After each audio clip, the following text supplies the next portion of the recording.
اور جو اپنے پروردگار کی خوشنودی حاصل کرنے کے لیے مصائب پر صبر کرتے ہیں اور نماز پڑھتے ہیں، اور جو مال ہم نے ان کو دیا ہے اس میں سے پوشیدہ اور ظاہر خرچ کرتے ہیں اور نیکی سے برائی کو دور کرتے ہیں، یہی لوگ ہیں جن کے لیے عاقبت کا گھر ہے، یعنی ہمیشہ رہنے کے باغات جن میں وہ داخل ہوں گے، اور ان کے باپ دادوں اور بیویوں اور اولاد میں سے جو نیکوکار ہوں گے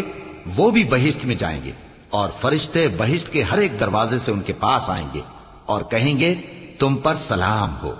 یہ تمہاری ثابت قدمی کا بدلہ ہے،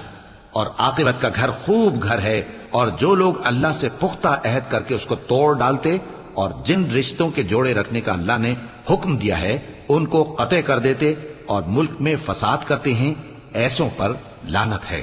اور ان کے لیے برا انجام ہے۔ اللہ جس کا چاہتا ہے رزق فراخ کر دیتا ہے اور جس کا چاہتا ہے تنگ کر دیتا ہے،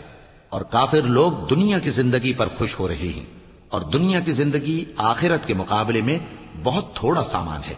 اور کافر کہتے ہیں کہ اس پیغمبر پر اس کے پروردگار کی طرف سے کوئی نشانی کیوں نازل نہیں ہوئی؟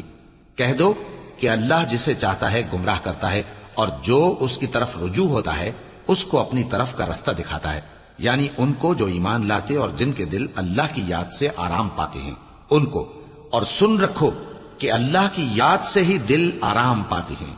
جو لوگ ایمان لائے اور عمل نیک کیے ان کے لیے خوشحالی اور عمدہ ٹھکانہ ہے۔